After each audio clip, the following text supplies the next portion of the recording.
Hello students, today we are going to continue chapter 2, that is electrostatic potential and capacitance. हमने last classes में potential के लिए फार्मूले develop किए थे, है ना। तो potential due to a point charge, then we developed formula for potential due to a dipole. अब हम देखेंगे कि अगर हमको एक इलेक्ट्रिक फील्ड मालूम है तो उसमें पोटेंशियल ड्रॉप किस तरह से होता है ना। तो थर्ड हेडिंग अपन इस तरह से दे सकते हैं, potential drop for uniform electric field.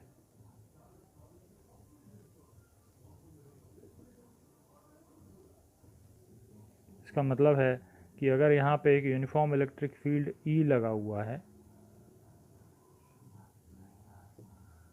तो यहाँ पे दो पॉइंट है, मान लो हमको A और B, इनके बीच का डिस्टेंस अगर कुछ भी मान लेते हैं कि D है ना, या X है, तो इस X डिस्टेंस पे कितना पोटेंशियल ड्रॉप होगा ये हम निकाल सकते हैं। ये यूनिफॉर्म इलेक्ट्रिक फील्ड E है, तो जो potential drop across A B होगा that will be equal to V equal to E into x, या फिर D भी हम ले सकते हैं डिपेंडिंग ऑन आवर चॉइस। तो potential drop equal to electric field into the distance, जिस डिस्टेंस के लिए हमको ड्रॉप निकालना है ना। ये फार्मूला अपन को जानना चाहिए।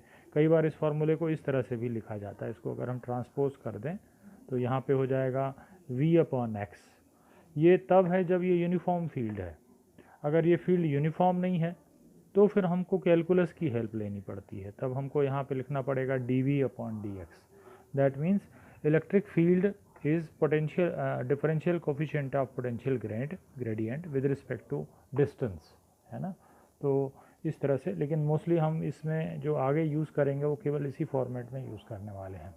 तो ये फार्मूला जब पैरेलल प्लेट कैपेसिटर के लिए हमको कैपेसिटेंस डेराइव करेंगे तब ये फार्मूला वहाँ पे यूज़ किया जाएगा, ठीक है। तो इसका वो वाला स्पेशल केस अपन देख लेते हैं। मान लीजिए हमारे पास एक पैरेलल प्लेट कैपेसिटर है, फॉर पैरेलल प्लेट कैपेसिटर। ये एक पैरेलल प्लेट कैपेसिटर है, आगे हम लोग देखेंगे। इनके प्लेट के बीच में कुछ डिस्टेंस D है मान लेते हैं, ठीक है। ये अपन ने जो प्लेट्स दिखाई हैं पैरेलल प्लेट कैपेसिटर की, और ये माना जाता है कि इसके बीच में एक यूनिफॉर्म फील्ड E है क्योंकि ये प्लेट्स पास पास रहती हैं, है ना। तो इन प्लेट के बीच का जो पोटेंशियल डिफरेंस होगा वो उसी फार्मूले से निकालेंगे जो हमने देखा था, है ना। तो वो क्या होगा, V is equal to E into D, ठीक। तो इससे इलेक्ट्रिक फील्ड का एक और नया यूनिट भी निकल जाता है। वो क्या होगा, अगर हम E का फार्मूला निकालना चाहें इससे, तो वो फार्मूला निकलता है V, that is potential difference का फार्मूला यूनिट हुआ वोल्ट और D की यूनिट हुई मीटर। तो कई बार इलेक्ट्रिक फील्ड की यूनिट कुछ जगहों पे इस तरह से भी लिखी जाती है ना। अदरवाइज़ जो उसकी कन्वेंशनल यूनिट है वो तो अपन को मालूम ही है, दैट इज़ न्यूटन पर कूलम। तो ये दोनों इक्वल यूनिट हुई, अपन को ये जानना चाहिए, वोल्ट पर मीटर और न्यूटन पर coulomb. Now we come to one topic that is called equipotential surfaces. इसका मतलब है ऐसी सरफेस जहाँ पे पोटेंशियल सेम होगा पूरी सरफेस के ऊपर, है ना। इसको इस तरह से डिफाइन करते हैं, any surface over which the electric potential is same everywhere is called equipotential surface. मतलब ऐसी सरफेस जिसके हर पॉइंट पे पोटेंशियल, इलेक्ट्रिक पोटेंशियल सेम रहता है ना, उसको इक्विपोटेंशियल सरफेस कहते हैं। तो जैसे फॉर एग्जांपल अगर हम एक पॉइंट चार्ज ले लें, हमने क्या लिया है, एक पॉइंट चार्ज। मान लीजिए यहाँ पे एक पॉइंट चार्ज रखा हुआ है प्लस Q, इससे कुछ R डिस्टेंस का, मान लीजिए हमने 2 सेंटीमीटर डिस्टेंस का एक स्फेयर बना दिया। तो इस पूरे स्फेयर पे पोटेंशियल जो होगा, है ना, उसके लिए अपन फार्मूले से निकाल सकते हैं कितना होगा, 1/4 pi epsilon not Q upon R की जगह पे रखेंगे 2। तो ये पूरे स्फेयर पे सेम आएगा। तो ये जो स्फेयर हुआ इसके लिए इक्विपोटेंशियल सरफेस हुआ, है ना। सिमिलरली अगर हम रेडियस को चेंज कर दें, मान लीजिए हमने 3 कर दी, तो फिर पे यहाँ पे एक और स्फेयर हम बना सकते हैं, और ये स्फेयर भी एक और इक्विपोटेंशियल सरफेस होगा। तो एक पॉइंट चार्ज के लिए जो स्फेयर्स हैं इसी पे सेंटर रख के जितने भी स्फेयर्स बनेंगे, all the spheres will be equipotential surfaces. तो पॉइंट चार्ज के लिए जो स्फेयर्स होते हैं वो इक्विपोटेंशियल सरफेस होते हैं। इसी तरह से अगर लाइन चार्ज है तो उसके लिए सिलेंडर्स जो होते हैं वो इक्विपोटेंशियल सरफेस होते हैं। तो ये दो चीज़ें हम चाहे तो नोट कर सकते हैं, है ना। पहला पॉइंट है for point charge spheres with center as charge are equipotential surfaces.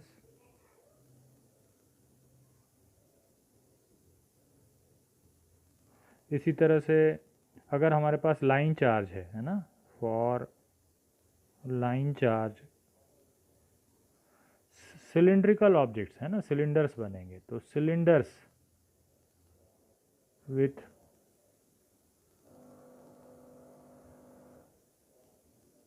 Line charge as axis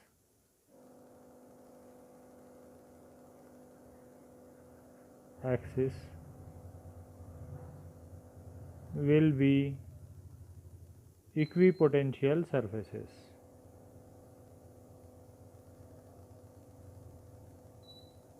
तो बहुत सारे सिलेंडर बनेंगे, है ना। इसी तरह से पॉइंट चार्जेस के लिए भी बहुत सारे स्फेयर्स बन सकते हैं, वो सब की सब जो है हमारी इक्विपोटेंशियल सरफेसेस बनेंगी। So we continue with properties of equipotential surfaces. अब हम इक्विपोटेंशियल सरफेसेस की इंपॉर्टेंट प्रॉपर्टीज़ को डिस्कस करेंगे। सबसे पहली प्रॉपर्टी है no work is done in moving a charge between any two points on an equipotential surface. तो इक्विपोटेंशियल सरफेस पे अगर दो पॉइंट हैं तो उन दो पॉइंट पे जब किसी चार्ज को चलाते हैं एक पॉइंट से दूसरे पॉइंट तक, तो उसमें कोई भी वर्क डन नहीं होता है ना। जैसे अगर हम एक पॉइंट चार्ज का एग्जांपल ले लें कि एक पॉइंट चार्ज था, तो इसके लिए इक्विपोटेंशियल सरफेस एक स्फेयर था। इस स्फेयर पे अगर दो पॉइंट ले लें, मान लो ये लिया हमने ए और ये बी, तो यहाँ से यहाँ तक जब चार्ज को मूव करेंगे तो उसमें वर्क डन ज़ीरो होगा।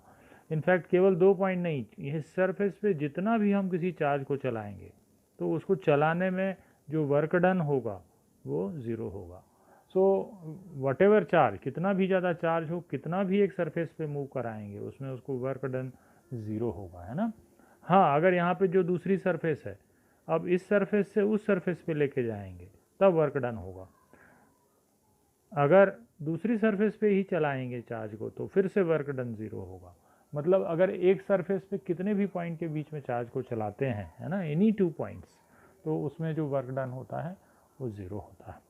अब आते हैं दूसरी प्रॉपर्टी में, that is electric field and hence lines of force are everywhere at right angle to the equipotential surface. तो फिर से अगर हम इसी एग्जांपल को देख लें पॉइंट चार्ज वाले को, तो हमने पॉइंट चार्ज के लिए इक्विपोटेंशियल सरफेसेस हमने देख ली है, स्फेरिकल होती हैं। ये था पॉइंट चार्ज। इसके लिए अगर हम लाइन्स ऑफ फोर्स बनाएं तो वो ऐसी आएंगी, हमेशा इससे बाहर की ओर जाती हैं। ये हुई लाइन्स ऑफ फोर्स, यही फील्ड लाइंस भी हुई, और यही इलेक्ट्रिक फील्ड का डायरेक्शन भी हुआ। लेकिन इक्विपोटेंशियल सरफेस जो हैं वो स्फेरिकल हैं, तो हमेशा स्फेयर की सरफेस और ये रेडियस के बीच का एंगल 90 आएगा अगर यहाँ पे देखा जाएगा। तो जितनी भी सरफेसेस हम देखेंगे वो सभी सरफेसेस हमेशा इलेक्ट्रिक फील्ड या फिर लाइन्स ऑफ फोर्स दोनों के परपेंडिकुलर होती हैं। तो ये हुई दूसरी property. We continue with the third property of equipotential surfaces. Third property है no equipotential surfaces can intersect each other. मतलब अगर किसी भी फील्ड में अगर इक्विपोटेंशियल सरफेसेस ड्रॉ करें हम लोग, तो वो कभी एक दूसरे को इंटरसेक्ट नहीं करती हैं, दे नेवर इंटरसेक्ट, है ना, कभी भी नहीं काटेंगी वो। तो ये property electric lines of force की प्रॉपर्टी से बिल्कुल मैच होती है। सेम अपन वहाँ पे भी देखते हैं कि electric lines of force never intersect each other. तो यही चीज़ हम इक्विपोटेंशियल सरफेसेस के लिए भी कह सकते हैं, है ना। Now we come to the fourth property, that is also same as the electric lines of force. ये प्रॉपर्टी बिल्कुल उनसे ही मिलती जुलती है। तो ये है कि अगर किसी भी फील्ड में इक्विपोटेंशियल सरफेसेस को ड्रॉ कर दें हम लोग, है ना, तो जहाँ पे वो पास पास आती हैं वहाँ पे इलेक्ट्रिक फील्ड ज़्यादा होता है, स्ट्रॉन्ग होता है, और जहाँ पे वो दूर दूर होती हैं वहाँ पे इलेक्ट्रिक फील्ड वीक होता है। जैसे हम लोग इलेक्ट्रिक फील्ड लाइंस के लिए भी ये प्रॉपर्टी जानते हैं कि जहाँ पे फील्ड लाइंस पास पास होती हैं, जैसे मान लीजिए यहाँ पे इलेक्ट्रिक फील्ड लाइंस पास पास हैं, तो ये एरिया स्ट्रॉन्ग इलेक्ट्रिक फील्ड को शो कर रहा है, और जहाँ पे वो दूर दूर हैं ये वीक फील्ड को शो कर रहा है। सिमिलरली अगर यहाँ पे हम इक्विपोटेंशियल सरफेसेस ड्रॉ करेंगे तो वो ऐसी आएंगी, पास पास आएंगी, और यहाँ पे जो होंगी वो दूर दूर हो जाएंगी। तो ये बिल्कुल प्रॉपर्टी उससे मैच हो रही है। तो इस तरह से हमने important properties of equipotential surfaces देख लिया। Now we come to the next topics, that is called capacitance. तो कैपेसिटेंस किसी भी कंडक्टर के लिए वो कितना चार्ज होल्ड कर सकता है उसके लिए एक नया टर्म कॉइन किया गया है ना। जब किसी भी कंडक्टर को हम कुछ चार्ज देते हैं तो वो अप टू सर्टेन एक्सटेंट उस चार्ज को ले सकता है, होल्ड कर सकता है ना। तो उसकी कैपेसिटी जो है होल्ड करने की, दैट इज़ कॉल्ड कैपेसिटेंस, है ना। तो इसमें इसको जो एग्जैक्ट डेफिनीशन है वो इस तरह से दी जाती है, the capacitance of a conductor is defined as the ratio of the charge given to the rise in the potential of the conductor. इसका मतलब है कि अगर हमारे पास कोई भी एक कंडक्टर है ना, उसको हमने Q चार्ज दिया और उसमें पोटेंशियल राइज हो गया V, तो जो Q अपॉन V का रेशियो है that will be called the capacitance of the conductor, है ना। So capacitance is defined as the ratio of the charge given to the rise in potential, that is Q upon V। तो ये जो है ये बताता है कि कोई भी कंडक्टर कितना चार्ज होल्ड कर सकता है ना, ठीक है। तो इस तरह से हमें एक फार्मूला मिल जाता है यहाँ से, C is equal to Q upon V, है ना। तो ये कैपेसिटेंस है C, Q है चार्ज, और ये है पोटेंशियल या राइज इन पोटेंशियल। तो इससे एक फार्मूला और बना सकते हैं, Q is equal to C V. Q मतलब चार्ज कितना है कैपेसिटर पे, और C कैपेसिटेंस है, V है उसका पोटेंशियल, या फिर एक और इसको ट्रांसपोज करके बना सकते हैं। अब हम कैपेसिटेंस के फॉर्मूले से ही उसकी यूनिट बनाते हैं। तो कैपेसिटेंस का फॉर्मूला है C is equal to Q upon V. तो Q जो है वो चार्ज है, इसको कूलाम में नापा जाता है, कूलाम, और ये है राइज इन पोटेंशियल जिसको वोल्ट में नापा जाता है। तो जो कैपेसिटेंस का यूनिट बना वो बना कूलाम पर वोल्ट, है ना। तो इसको अपन इस तरह से लिख सकते हैं, कूलाम पर वोल्ट या कूलाम पर वोल्ट, इस तरह से। और इसी को फिर बाद में एक नया नाम दिया गया, that name is called farad, है ना। तो फैरड एक साइंटिस्ट के नाम पे है, और इसका जो सिंबल है वो इस तरह से लिखा जाता है, 1 farad. So what is 1 farad? 1 farad is 1 coulomb पर वोल्ट। तो अब इसी फॉर्मूले से हम लोग 1 फैरड को डिफाइन भी कर सकते हैं, ये वाले फार्मूले से। इस फार्मूले में अगर हम if you put Q is equal to 1 coulomb and V is equal to 1 volt, then C is equal to 1 farad। इसका मतलब ये हुआ कि अगर किसी कंडक्टर को हम एक कूलाम चार्ज दें और उसका पोटेंशियल राइज जो है वो 1 वोल्ट हो, तो उसकी कैपेसिटेंस को 1 फैरड कहा जाता है ना। तो इस तरह से हम 1 फैरड की डेफिनीशन लिख सकते हैं। तो 1 फैरड की डेफिनीशन होगी, if 1 coulomb of charge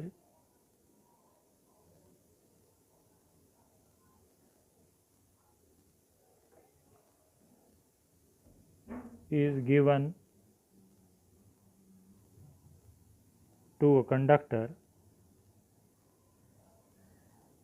and its potential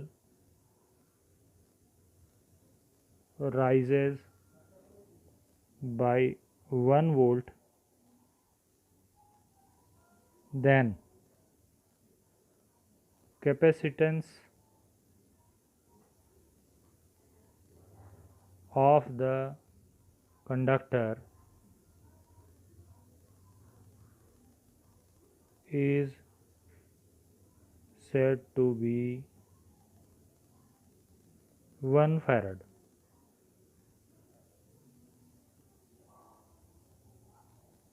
अब हम कैपेसिटेंस के छोटे यूनिट देखेंगे।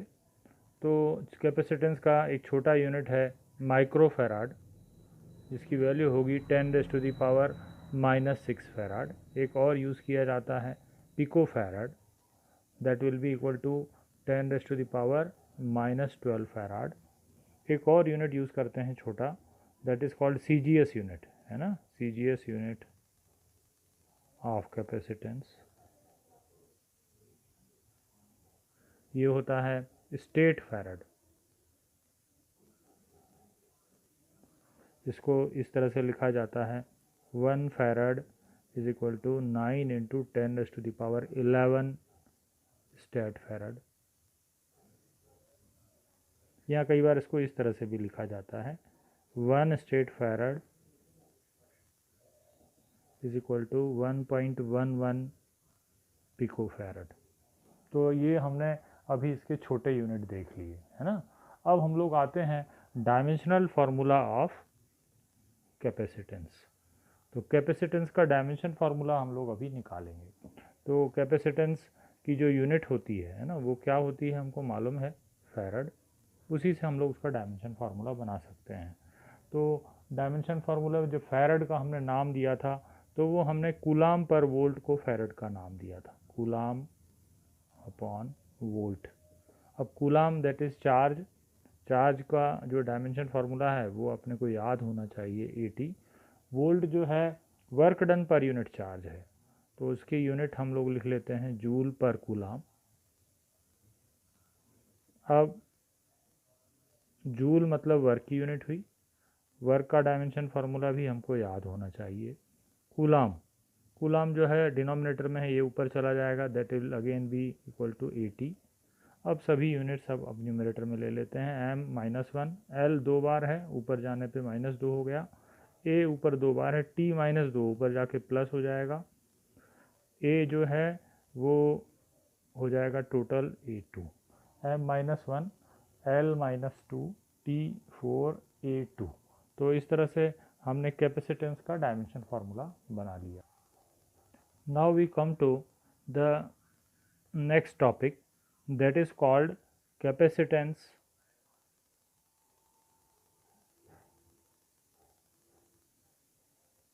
of an isolated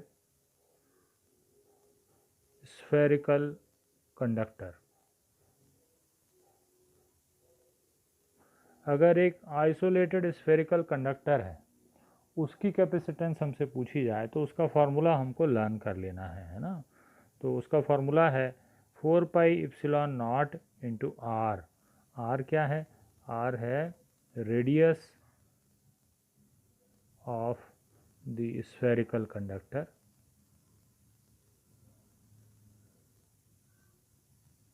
और 4πε0 एक कांस्टेंट है, हमको इसकी वैल्यू भी याद होनी चाहिए। इसकी वैल्यू हम लोग इस तरह से याद करते हैं, 4πε0 इज इक्वल टू 9 इंटू 10⁻9, या इसका उल्टा, और you can learn it like this 9 1 upon, है ना, अब रेसिप्रोकल हम उसका लर्न करेंगे 9 इंटू 10⁻9। तो ये हमने जो फार्मूला लिखा, ये एक इससे छोटे न्यूमेरिकल भी बनते हैं। अगर हमको रेडियस दे दी जाए तो वो रेडियस हमको मीटर में यहाँ पे रख लेना है स्फेयर की, और 4πε0 की ये वाली वैल्यू जो है यहाँ पे रख देना है। तो इससे हमको स्फेरिकल कंडक्टर के लिए उसकी कैपेसिटेंस मिल जाती है ना। तो इसमें जो कॉमन पुराना एग्जाम्पल है वो है, ये है कि फाइंड कैपेसिटेंस